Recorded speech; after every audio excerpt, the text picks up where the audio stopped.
I love the film, but I do feel like I get too many questions from people about like R2 and the base and how that works and stuff, where maybe a couple of extra lines could have saved me answering a lot of questions. Yeah, I think the R2 being asleep and then waking up at the very end and the way it was executed is the biggest flaw of any of the Star Wars films, honestly. Like there was just no indication or reason about why you should understand that. None at all. There's no R2 doesn't start beeping. There's like no little light that comes on. Just no subtle visual hint or line of dialogue that really informs you what's going on and why that happens. And correct me if I'm wrong, but like, because I'd sort of theorized that maybe R2 was set to be asleep by Luke or something until someone like Rey came along, and then R2 would wake up and go, "Oh, I've been told to take you to this planet." But from what is J.J. Abrams said, that it was just like, nah, he was just working through the data, and it just happened to, he wrapped up his defrag at that exact right time. Right. Yeah. It's like he's a really old droid, and it takes forever to defrag and start up.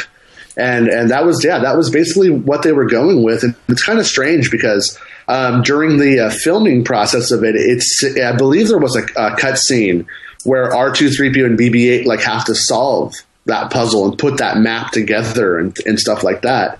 And there was more stuff about no one being able to figure out the map codes and stuff. And all three droids were to come together and do it. And I got a feeling in that scene we were probably going to have the explanation for R2 finally waking up. And I think it was cut because it was just kind of a convoluted plot element that, you know, we didn't really need. But I think in that the explanation was lost. But that's my theory.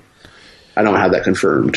Yeah, do you think that they might, like, because it hasn't been in the film, that they could, in episode 8 or in a book or something, change why he woke up at that time? I think they're going to have to. I think if it comes up again for any reason, or if they decide that it needs to be tackled, the explanation that we were given just clearly isn't good enough. Like, no one is really accepting that, oh, R2 was turning on the whole time. You know, I mean, come on. No one even... They just tell you he's been asleep since Luke left. That's it. That's all they give us. So they're going to have to do something bigger and better with it. Yeah, and there's a chance episode 8 could tie into that somehow. We just might not have the vision to see what the connection is, but I doubt it. It's interesting that, like, a question that someone that's, you know, they've just gone to see the Star Wars film, they've seen them all, but they're not into it. A criticism they'd have to me would be like, oh, it was a bit coincidence that R2-D2 just happened to wake up then. And then as a fan, you go, well, it could have been because he was waiting for Rey. And that sort of makes a good logical storyline. But then J.J. Abrams is there doing an interview going, no, it's just a coincidence, guys. It is. Yeah. And You're just there going like, whatever explanation you have that is really good. Oh, no, it's not that. Thanks for listening to our podcast portion. To hear the full episode with Jason Ward of Making Star Wars, go to steelewars.com or download us free on iTunes, or even better, download our free iPad and iPhone app to access all the current episodes. We go in depth with Jason about how MakingStarWars.net became the internet's #1 site for legitimate Star Wars set leaks and news, how he's kept news secret to not scare the fandom, and drops my jaw with perhaps the most horrible sounding spoiler ever.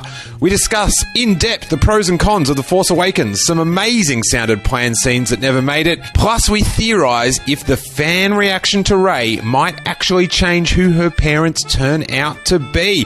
All this and more on episode 75 of the Steele Wars podcast. I hope you check it out, and may that Force be with you.